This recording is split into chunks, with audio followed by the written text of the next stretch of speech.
नमस्ते मित्रों। आज का विषय है अग्नि सूक्त। ये ऋग्वेद का प्रथम मंडल का प्रथम सूक्त है।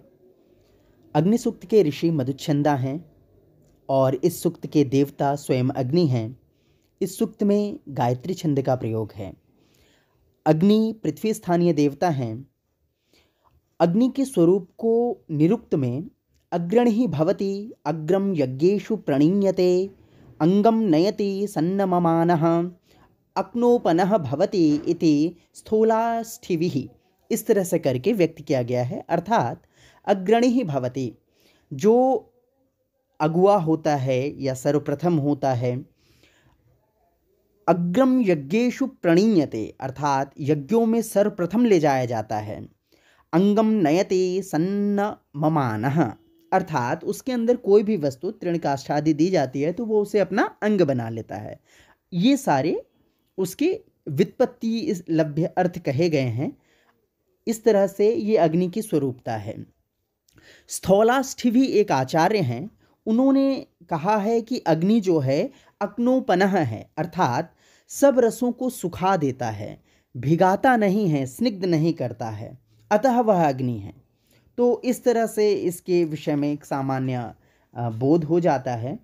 अब हमारा जो मुख्य उद्देश्य इस वीडियो को बनाने का है वो है अग्नि सूक्त के मंत्रों को उच्चरित करना और साथ साथ उसके अन्वय को समझना, उसके अंतर्गत आने वाले जो कठिन शब्द हैं उनके सरलार्थ को समझना और अन्वय पूर्वक बोध करते चले जाना।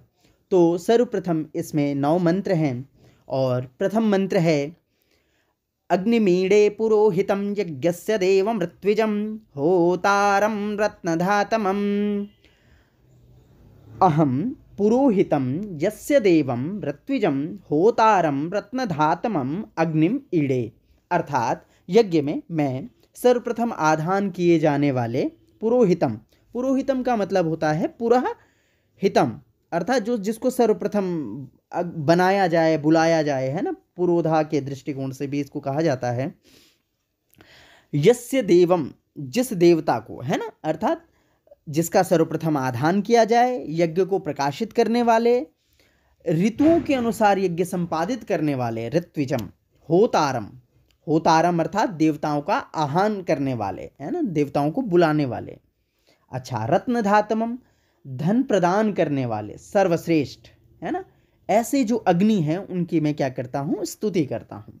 तो यहाँ ईड़े जो है, ईड़े के विषय में आपको ये समझना चाहिए कि ईड़े ये मूल रूप से ईड़ स्तुति विषयक धातु है। लट लकार उत्तम पुरुष एक वचन में ये स्वरूप बनता है। बहवृचाध्येत्री संप्रदाय में यहाँ पर कहा गया है कि जहाँ 2 स्वरों के मध्य में ड आवे तो उसे ण जैसा लिखा जाता है और यदि ढ आवे तो उसे ण ह जैसा लिखा जाता है ना। अज मध्यस्य अकारस्य ऋकारम ह वृचा जगुः अज मध्यस्य ढकारस्य ढकारम वै यथाक्रमम इस तरह से करके वहाँ एक श्लोक प्राप्त होता है। अस्तु, हम लोग मुद्दे पर ही रहते हैं, बहुत दूर जाना ठीक नहीं, क्योंकि इतना व्यापक है, इतना कुछ है कि एक एक मंत्र पर ही बहुत दिनों तक चला जा सकता है। ठीक है, हम अगले मंत्र की तरफ बढ़ते हैं। अगला मंत्र है अग्निः पूर्वेभिऋषिभिरिड्यो नूतनैरुता स देवाम एह वसति अर्थात अग्निः पूर्वेभिः ऋषिभिः उत नूतनैः इड्यः सह देवान इह आवसति। कहने का तात्पर्य है कि ये जो अग्नि है वह प्राचीन तथा अर्वाचीन ऋषियों के द्वारा स्तुत्य है। सब देवों को यहाँ यज्ञ में लाने वाला यही है। तो इससे निवेदन करते हैं कि वह सभी देवों को यहाँ यज्ञ में लावे, है ना। तो अग्नि पूर्वे भी ऋषि भी इड्यः, पूर्व प्राचीन ऋषियों के द्वारा, इड्यः स्तुत्य है, नूतनयुत और नए अर्वाचीन जो हैं उनके द्वारा भी वह स्तुत्य है। फिर कहता है स देवान आह इह वसति, इसलिए हम उससे निवेदन करते हैं, अग्नि से कहते हैं कि वह देवताओं को यहाँ यज्ञ में लावे, आवसति लावे, है ना। तो वैसे मूल रूप से वसति हमें ऐसा लगता है लट लकार है, लेकिन वैदिक प्रयोग होने के कारण ये लोट की कंडीशन में भी प्रवेश कर जाता है ना। तो बहुलम छंदसी की स्थिति है, अर्थ विभिन्नताओं को प्राप्त करते हैं, इसको विशेष जानने के लिए हमें वैदिक पूरी पद्धति को और विशेषार्थों को समझना होगा, है ना। तो अगला इसी क्रम में अगला जो मंत्र आता है वो है अग्निना रई मश्वत पोषमेव दिवे दिवे यशसं वीरवत्तमम्। अग्निना रई मश्वनत मश्नवत पोषमेव दिवे दिवे यशसं वीरवत्तमम्। अर्थात अग्निना अग्नि का द्वारा रईम धनम अश्नवत प्राप्त करें, तो नरः अग्निना एव पोषम यशसं वीरवत्तमं रईम दिवे दिवे अश्नवत, ये इसका अन्वय हुआ। तो अग्निना रई मश्नवत पोषमेव दिवे दिवे यशसं वीरवत्तमम्। तो यहाँ पर अग्नि के द्वारा मनुष्य प्रतिदिन नित्य वर्धनशील कीर्तिदायक एवं अतिशय वीर पुत्रों से युक्त धन प्राप्त करे। तो अग्निना अर्थात अग्नि के द्वारा, रईम अर्थात धनम, अश्नवत अर्थात प्राप्त करे, पोषम नित्य वर्धनशील अथवा पुष्टि प्रदान करने वाला, ही एव मतलब ही, पोषम एव है ना, तो पोषम एव नित्य पुष्टि प्रदान करने वाला, नित्य वर्धनशील, ही दिवे दिवे अर्थात प्रतिदिनम, है ना, प्रतिदिन, यशसम कीर्तिदायकम वीरमत्तमम मतलब अतिशय वीर पुत्रों से युक्त। तो इसका जो विशेष एक पंक्ति अर्थ हुआ वो हुआ कि अग्नि के द्वारा मनुष्य प्रतिदिन नित्य वर्धनशील कीर्तिदायक एवं अतिशय वीर पुत्रों से युक्त धन प्राप्त करे। अच्छा, अश्नवत जो प्राप्त करे ये है, इसका जो संस्कृत स्वरूप बनता है वो अश्नुवीत बनता है। शायणाचार्य ने इसे लटलकार अन्य पुरुष का ही स्वरूप माना है। और जो परीक्षा की दृष्टि से उपयोगी है, दिव शब्द से सप्तमी का एक वचन करने पर और नित्य विपसयो से द्वित्व करने पर दिवे दिवे की स्थिति बनती है ना। अच्छा, वीरवत्तमम कैसे बनता है, तो वीर से मतु प्रत्यय करने पर वीरवत बना, फिर तमप करके वीरवत्तम बना, फिर तमप जो होता है अतिशय ना वीर पुरुष ही जुष्टम, इस अर्थ में ये बनता है। तो इसी क्रम में अगला जो मंत्र है वो है अग्नये यम यज्ञमध्वरम विश्वतः परिभूरसि स इद देवेषु गच्छति।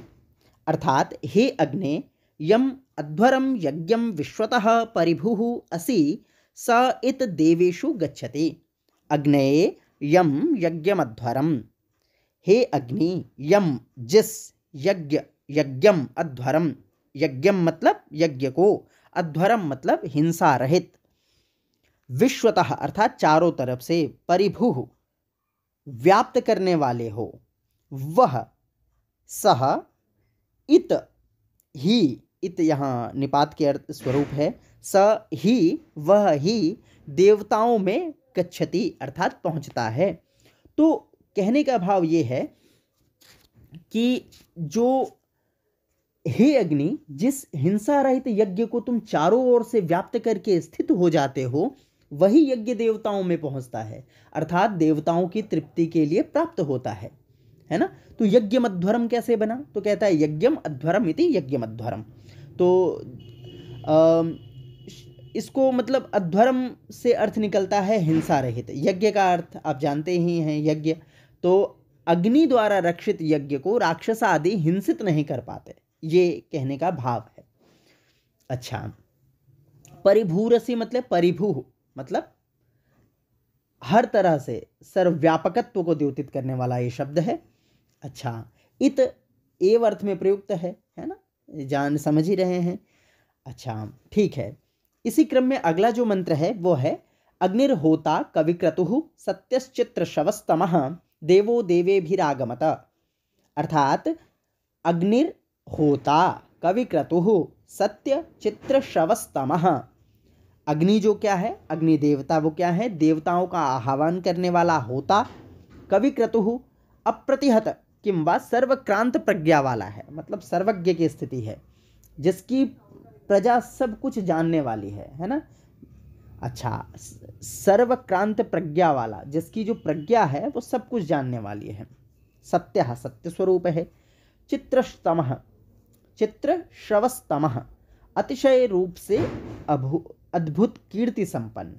अच्छा, चित्रश्रवस्तमः। चित्रम विविधम विचित्रम वा श्रवः यशः यस्य स चित्रश्रवः अतिशायी चित्रश्रवाः इति चित्रश्रवस्तमः, है ना। तो इस तरह से अतिशय रूप से विविध प्रकार की कीर्ति वाला, ये भाव इसका निकलता है। चित्रश्रवस्तमः, है ना। तो जो इसका समास स्वरूप है वो होगा चित्रम विचित्रम, है ना, या विविधम। श्रवः अर्थात यशः, चित्र श्रवः बन गया इतना। अच्छा, अतिशयी चित्रश्रवः यस्य इति चित्रश्रवस्तमः, है ना, अर्थात अतिशय रूप से विविध प्रकार की कीर्ति वाला। देवः दिव धातु से बनता है, तो प्रकाशित करने के अर्थ में इसका अर्थ निकलता है, प्रकाशक है। अच्छा, देवे भी किसको, देवताओं के साथ, आगमता आवे, है ना। तो यहाँ जो इसका एक पंक्त्यर्थ निकलेगा वो होगा देवताओं का आवाहन करने वाला, सर्वक्रांत प्रज्ञा वाला। ये ध्यान देने योग्य बात है कि कवि क्रतुः पद जो है वह सर्वक्रांत प्रज्ञा वाला, अर्थात जिसकी प्रज्ञा सब कुछ जानने वाली है, जिसको सब कुछ पता है, ये बोध है। सर्वक्रांत प्रज्ञा वाला सत्य स्वरूप, अतिशय रूप से अद्भुत कीर्ति संपन्न तथा प्रकाशक अग्नि अन्य देवताओं के साथ यहाँ यज्ञ में आवे, है ना। तो एक सामान्य बोध स्पष्ट हो चुका है। आगे चलते हैं। यदंगदाशुषे त्वमग्ने भद्रम करिष्यसि तवेतः सत्यमंगिरः। अच्छा, कहता है हे अग्ने, दाशुषे यद अंगम भद्रम करिष्यसि, हे अंगिरः तव तत् इत इति एतत् सत्यम, है ना। अर्थात कहने का भाव है, पहले मंत्र के एक एक पद को तोड़कर अर्थ समझते हैं। यद अर्थात यत, जो, अंग अर्थात सम्मुख करने के अर्थ में प्रयुक्त निपात, अभिमुख, अंग एक प्रकार से निपात है ना, अभिमुख करने के अर्थ में। अच्छा, यद अंग। अच्छा, दाशुषे मतलब हवि प्रदान करने वाले यजमान के लिए दाशुषे। अच्छा, दाशुषे बनता कैसे है, तो दाश्री धातु से, जिसका अर्थ होता है देना, क्वसु प्रत्यय करने पर निपात पूर्वक दाक्षक शब्द निष्पन्न होता है, जिसकी चतुर्थी एक वचन में दाशुषे बनता है ना। तो देने वाली जो धातु है दाश्री धातु, उससे क्वसु प्रत्यय हुआ है, तो ये दाक्षस शब्द बना है। अब ये दाक्षस शब्द जो है, इसी के चतुर्थी में हमें दाशुषे ये स्वरूप प्राप्त होगा, हवि प्रदान करने वाले यजमान के लिए, है ना। अच्छा, फिर त्वम अर्थात तुम, त्वम अग्ने अर्थात हे अग्नि, है ना। भद्रम अर्थात कल्याण या सुख, करिष्ये करोगे, है ना। अच्छा, तवेतः सत्यमंगिरः, तव मतलब तुम्हारा, इत मतलब ही, तत् वह, सत्य अर्थात यह सत्य है, अंगिरा है, हे अंगिरस नामक ऋषि के कारणभूत अग्नि, अर्थात अंगारों से उत्पन्न होने वाले अग्नि, है ना, अंगिरा, ये अर्थ निकलता है। तो एक पंक्ति अर्थ क्या हुआ, हे अग्नि, जो भी तुम हवि का दान करने वाले यजमान के लिए धन, गृह, प्रजा, पशु आदि कल्याण करने वाले पदार्थ प्रदान करोगे, वे सब पदार्थ तुम्हारे ही हैं। हे अंगार रूपी अग्नि देवता अथवा हे अंगिरा ऋषि को जन्म देने वाले अग्नि देवता, यह बात सत्य ही है, इसमें कोई संशय नहीं है। यदंगदाशुषे त्वमग्ने भद्रम करिष्यसि तवेतत् सत्यमंगिरः। ठीक है, इसी क्रम में आगे चलते हैं। उपत्वाग्ने दिवे दिवे दोषावस्तरधिया वयम नमो भरंत एमसि, अर्थात उपत्वाग्ने दिवे दिवे दोषावस्तरधिया वयम नमो भरंत एमसि। पहले हम मंत्र के एक एक स्वरूप को तोड़ लेते हैं, पहले पद का अर्थ जान लेते हैं, फिर उन पदों को व्यवस्थित करके अन्वय करेंगे। तो उप अर्थात समीप, है ना। अच्छा, उपत्वा, उपत्वा मतलब तुम्हारे समीप। अच्छा, उपत्वा अग्ने, हे अग्नि, दिवे दिवे प्रतिदिन, दोषावस्थः अंधकार को दूर करने वाले, दोषावस्थः धिया मतलब स्तुति, बुद्धि अथवा कर्म के अनुसार, है ना। वयम हम लोग, नमस्कार या स्तुति, भरंतः करते हुए, आ इमसी अर्थात आते हैं, है ना। हे दोषावस्तर अग्ने अर्थात हे अंधकार को दूर करने वाले अग्नि, वयम धिया अर्थात अपने बुद्धि कर्म के अनुसार हम क्या कर रहे हैं, नमः भरंत नमस्कार या स्तुति करते हुए, दिवे दिवे अर्थात प्रतिदिन, उपत्वा तुम्हारे समीप, है ना, तुम्हारे समीप, आ इमसी अर्थात आते हैं।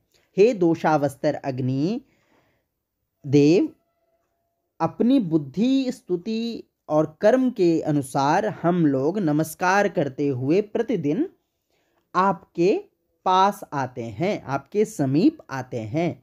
तो ये इसका स्वरूप है। उपत्वाग्ने दिवे दिवे दोषावस्तर धिया वयम नमो भरंत एमसि।